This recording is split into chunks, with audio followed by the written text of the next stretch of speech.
There's a bigger dream waiting for you, just waiting for you to step into it.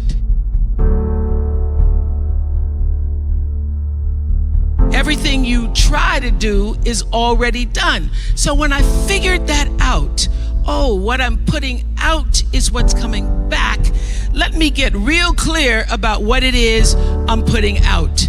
Real clear. So I read a book about 1989 called Seed of the Soul. And in that book, Gary Zukav talked about the laws of karma, of the laws of cause and effect, the third law of motion. And in that book, he talked about how your intention is always one with the law. Meaning, before you even think about a thing, you have an intention for the thing. And that the intention is going to determine the outcome. That's why the same people can go to the same church service and somebody walk down the aisle just to be seen to put some money in the church, and somebody else who just goes and just has a little bit to offer. The intention with which you give, the intention with which you serve determines the outcome. So when I figured that out, I went, whoa. I changed everything I did on my show. I called in the producers and I said, from this day forward, I will no longer be speaking to the KKK.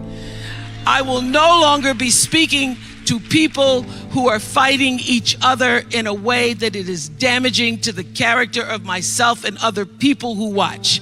From this day forward, I am only going to do intentional television. So it is my intention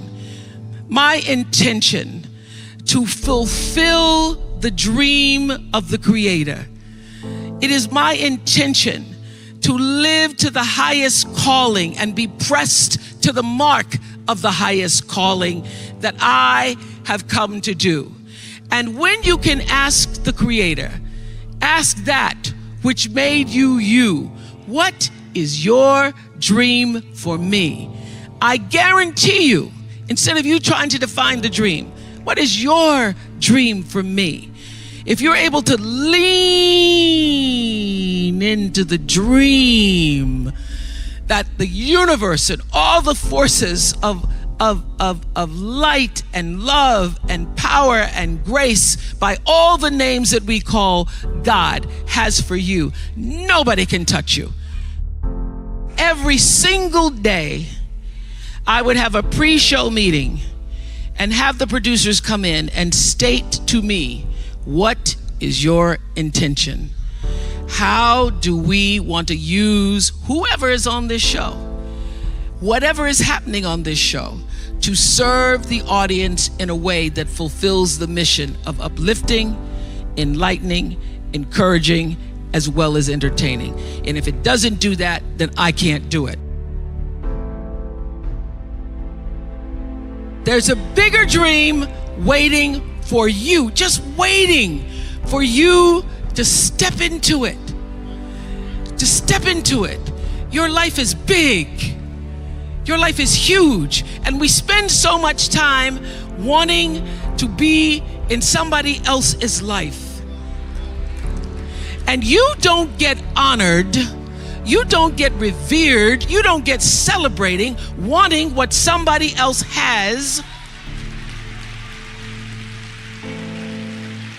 because that which created you, divine intelligence that dreamed you from before your ancestors ever knew they would become your ancestors, that which dreamed the seed of you, wants you to know how special, how wondrous, how mysterious, how complex, how glorious, how phenomenal you are.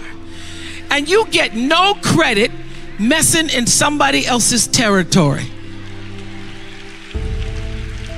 or trying to have power over something you have no control. Another one of my favorite teachings is The Wizard of Oz.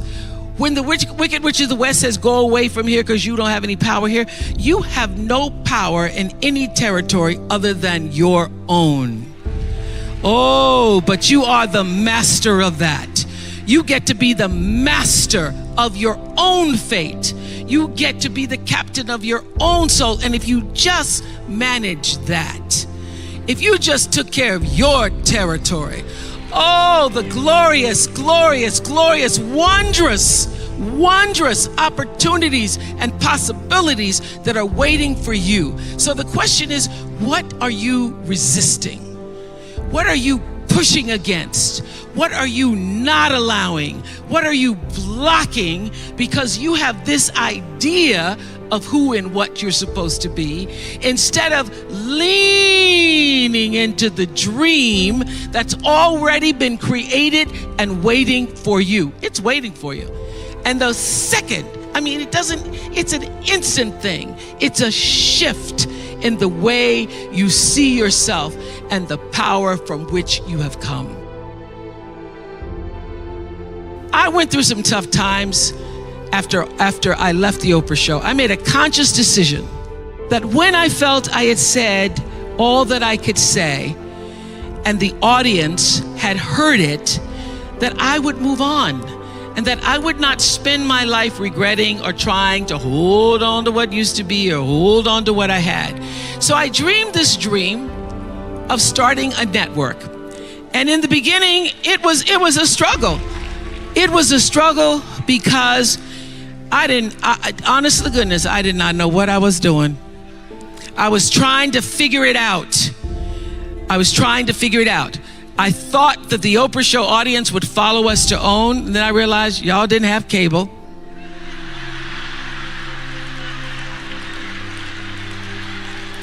And if you had cable, you did not have the OWN package. So it took me a minute. And unlike most people who you get to have your mistakes in private, something doesn't go right in your life, you get to sulk about it in private. If I make a mistake, it's on the CNN crawl or the CNN news. So when I was in the climb and there were so many wonderful owners, I see Churl Action Jackson here. There were so many wonderful owners, people who said, oh, we're going to stand with you. We're going to stand by you. Thank you, Roland Martin. There were so many people who said, listen, we believe that this can happen. So I dreamed the dream along with Tyler Perry, who was my friend, who came to me and said, Tyler said, I'm going to help you out, because Tyler can go home and write a script and direct it, produce it, and shoot it, and do it for less money than anybody in Hollywood. So we started with the foundation of have and have nots.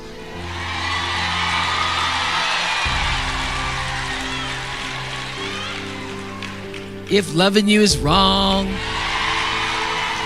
love thy neighbor, Mama Hattie. And then I started to dream another dream about scripted television, because in the beginning I was told you couldn't do it. You couldn't do it, didn't have enough money to do it. And I dreamed the dream. I read Proverbs 11:28 that says, those who trust in their riches will fall, but the righteous will rise and thrive like a green leaf.